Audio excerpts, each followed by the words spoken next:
Բարև ձեզ սիրելի ժողովուրդ, սիրելի հայրենակիցներ, կուզենայի երկու բառով խոսալ Պապ Թագավորի երեկվա մամուլի ասուլիսի մասին եւ այնտեղ հնչեցրած մտքերի մասին։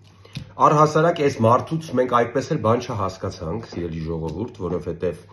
մեկ ինքը Պապ Թագավորն է, մեկ Ռինգո Սթարն է, մեկ Անդրոպովի գլխարկը դրել է Մանա Գալիս, մեկ, չգիտեմ, Տիգրան Մեծն է, մեկ Մահատմա Գանդին է, ասենց տարբեր ինչ-որ կերպարներ փոխելով, արդեն ճիշտ ասած հոգնածրել է եւ ես կարծում եմ, որ ոչ մեկ էլ չի էլ տպավորվում էլի Նիկոլ Փաշինյանի այս կերպարանափոխություններով, բայց ինչ որ այա։ Նա sense որ շարունակվի, կարող է այս մարդը մի օր էլ զարթնի ու ասի ես, չգիտեմ, բանն եմ, Աբուլֆազ Էլչիբեին եմ, էլի, շատ հավանական է իմիջիայլոց։ Ինչ որ այա, սիրելի հայրենակիցներ, խոսանք շատ ավելի կոնկրետ եւ շատ ավելի ահավոր բաների մասին, որ այս մարդը նորից նախապատրաստել է մեր գլխին, էլի։ Ինչի մասին էր խոսում երեք Պապ Թագավորը իր ասուլիսի ժամանակ։ Նա խոսած ընտրություններից շատ բավականին վստահ ինչ որ արձանագրություններ արեց, ասեց, որ նախկին օլիգարխներ, նախկին նախագահներ 2026 թվականի ընտրությունների հունիսի 8-ից հետո երբեք էլ քաղաքական կյանքում չեն ելնելու, ընդդիմությունը կրելու է ջախջախիչ պարտություն, մենք հաղթելու ենք եւ այլն եւ այլն։ Հիմա սիրելի հայրենակիցներ, եթե նման արտահայտություն աներ հասարակ մարդ կամ օրինակ աներ որևիցե ընդդիմադիր գործիչ, սա կլիներ ընդհանրապես ընտրություններից առաջ կանխատեսում կամ սեփական քաղաքական PR։ Բայց երբ նման արտահայտություններ անում է Հայաստանի Հանրապետության վարչապետ հանդիսացող անձնավորությունը, սա ոչ միայն անթույլատրելի է, սա նաև մտնում է օրինականության դաշտ, որովհետև սա պետական բարձրաստիճան պաշտոնյայի կողմից ուղիղ միջամտություն է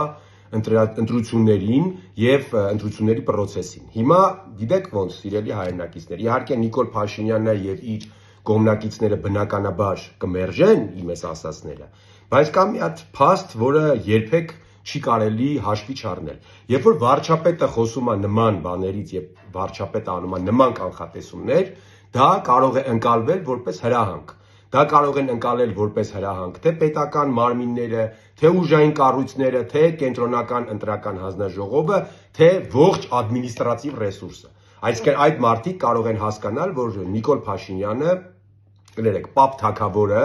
նման հրահանգ է իջացնում եւ ընտրությունների տրամաբանությունը եւ ընտրությունների սպասվելիք արդյունքները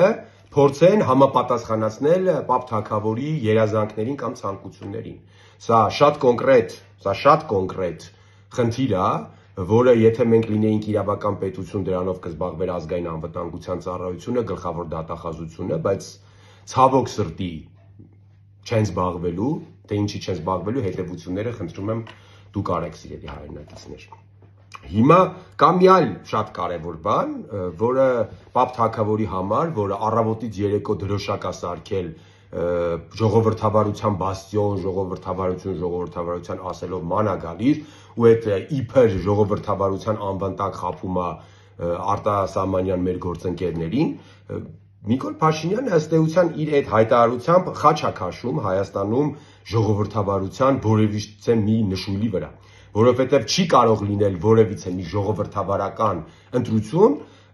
որից առաջ վարչապետը նման, այսպես ասած, ուստանովկեք է անում, էլի, պետական համակարգի համար, պետքա սրանք դուրս մղվեն, նրանք պետքա դուրս մղվեն, ջախջախիչ հաղթանակ պետքա ունենանք, պետքա ընդդիմությունը պարտվի, սա ժողովրդավարության, սա ժողովրդավարական ընտրությունների ուղիղ խախտում է։ Սենց բան, սիրելի հայրենակիցներ, չեն անում նույնիսկ ավտորիտար հասարակարգերում։ Չեն անում, սիրելի հայրենակիցներ, մենք հիմա պետք չի ինքներս մեզ խաբենք, մենք բոլորս էլ գիտենք, կան ավտորիտար երկրներ եւ կան դեմոկրատական երկրներ, բայց դուք լսել եք որևիցե մի ավտորիտար երկրի ղեկավար, որը նման լկտի կերպով կմիջամտի ընտրություններին, նման լկտի կերպով մամուլի առջև հրահանգներ կիջացնի պետական համակարգին եւ ընտրություններից ըստ էության 4 ամիս առաջ ինչ-որ կանխատեսումներ կանի ընտրությունների արդյունքների վերաբերյալ։ Մնում էր Նիկոլ Փաշինյանը մենակ թվերը ասեր, չնայած ես հիշում եմ, որ մի անգամ Սիմոնյան Ալենը, Պապ Թագավորի աջ ձեռքը, ասեց ինչ-որ մենք այս անգամ ավելի շատ ենք հավաքելու կամ 21 թվին ինչ-որ նմանատիպ փորձեց նույնիսկ թվերը ասել, էլի, մի քանի ամիս առաջ էր, եթե չեմ սխալվում։ Ինչ որ է, սիրելի ժողովուրդ, սիրելի հայրենակիցներ, սա եւս մեկ անգամ փաստում է, որ Պապ Թագավորը ամեն ինչ անելու է, որպեսզի վերընտրվի, նա ոչ մի բանի արժև կանգ չի առնելու, դրա մասին խոսում է իր ողջ կենսագրությունը եւ իր ողջ ապրած կյանքը, նա բացարձակապես ոչ մի կարմիր գիծ եւ բարոյական եւ մարդկային սահման չունի իր արժև դրած նպատակները հասնելու համար եւ նա անելու ամեն ինչ, որպեսզի վերարտադրվի, գնալու է ցանկացած կեղծիքի, գնալու է ցանկացած ապօրինության, ինչա որ նորից վերարտադրվի եւ նստի այդ աթոռին, որովհետեւ նա շատ լավ հասկանում է այդ աթոռը կորցնելով ինքը կորցնում է ոչ միայն այդ աթոռը։ Հիմա կա մի լավ նորություն, սիրելի հայրենակիցներ, մեր համար եւ վատ նորություն Պապ Թագավորենց համար։ Լավ նորությունն է, որ մեր ժողովրդի